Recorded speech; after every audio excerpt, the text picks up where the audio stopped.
বন্ধ করে এক সেকেন্ড ভাবেন, আজ আমরা যাদের রুহের মাগফিরাত কামনা করলাম, এই 20 বছরের ব্যবধানে, 30 বছরের ব্যবধানে, 10 বছরের ব্যবধানে, 50 বছরের ব্যবধানে আবার এর পরের লোকেরা আমাদের রুহের মাগফিরাত কামনা করে।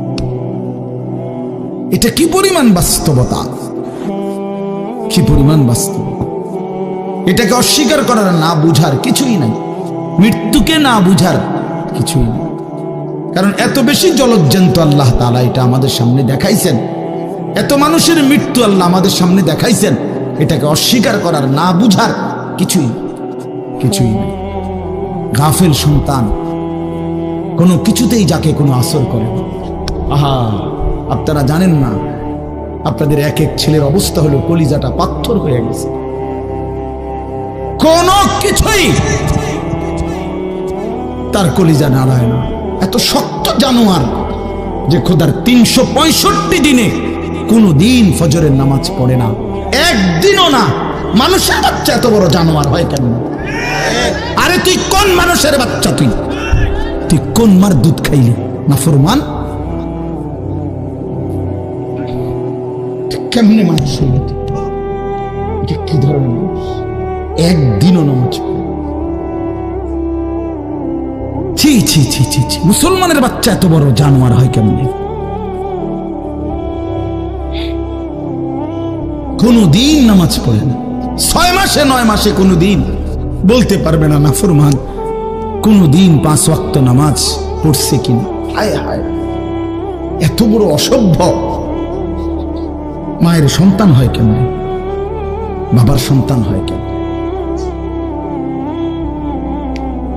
চিন্তা কর, কোনো কিছুই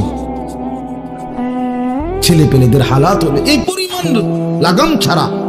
কিসের মা, কিসের বাবা, কে তার মা, কে তার বাপ, কে কি তার ধর্ম, তার আল্লাহকে, তার রসুলকে, তারে বানাইছে কে, আসছে কোত্থেকে, কেন আসছে, কি করতেছে, কি করছে, কিচ্ছুর খবর, কিচ্ছুর খবর। আসে, হাঁটে, বুট খায়, বন খায়, মোবাইল টিপে, খারাইয়া মতে, বইয়া মতে, বন্ধু বান্ধবদের সাথে আড্ডা দেয়, মেয়ের পিছনে ঘুরে, অসভ্য অশ্লীল কথাবার্তা বলে।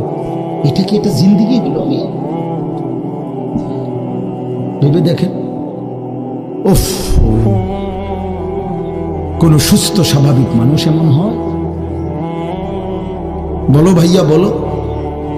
রাগ করো না বাপ, কে তোমার করে মনে করাই দিবে? কেউ মনে করায়? বাবা আমারও ফিকির শেষ, শুধু টাকা রোজগারের ফিকির।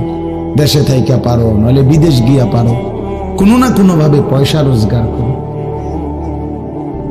টাকা রোজগার করলে মা বাপ খুশি, টাকা রোজগার না করলে না অখুশি, খালাস। এরপরে ইমান আছে কিনা, ইসলাম আছে কিনা, নামাজ আছে কিনা, কোরআন আছে কিনা, আল্লাহ চিনি কিনা, হালাল হারাম কিনা, জায়েজ না জায়েজ না, এত কিছু আমার দরকার। ফুতের জিগায়ও না যে ফুত কামাই যে করতেছ, কি হালাল কামাই করো না হারাম না, এত কিছুর দরকার কি? টাকা দিতেছে, খাইতেছে, ঘুমাইতেছে, বিল্ডিং করতে আসে, জমি কিনতে আসে, আপেল মালটা খাইতেছে।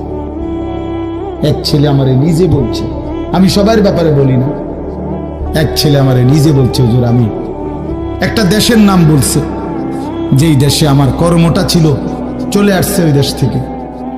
আমার বলছে, হুজুর আমার কর্মটা হলো এই, মদের বার, মদের হোটেলে নারী পুরুষ উলঙ্গ জিনাবে বিচার করে, আমার দায়িত্ব শুধু পাশে দাঁড়িয়ে মদের বোতল নিয়ে দাঁড়ায় থাকা, যতবার তারা চায় অতবার তাদেরকে মদ গ্লাসে ঢেলে দেওয়া, তাদের হাতে তুলে দেওয়া। এর বিনিময়ে আমার মাসে বেতন 2 লাখ টাকা। মুসলমান, মুসলমান, মুসলমানের সন্তান, বাংলাদেশের সন্তান। তো এই টাকা যখন বাবা খাচ্ছেন, বিল্ডিং করতেছে, কোনো টেনশন নাই। আমি আবারও বলছি, আমি সবার জন্য বলি, ওই বলছি দেখে অট্টা কইছি, কথা বুঝছেন? আমি তো নাম ঠিকানা বলি না। এই জন্য আমার বাপ ডাক দিয়েন না, ডাক দিয়েন না, একজনও ডাক দিয়েন না, অসভ্যরে ডাক দিয়েন না। হ্যাঁ হ্যাঁ, ডাক দিবেন কেন? হাইওয়ানকে ডাক দিবেন কেন?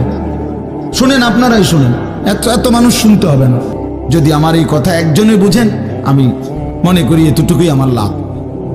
দুইজন বুঝলে দুইজনই লাভ। আল্লাহ আমাদেরকে তৌফিক দান করে।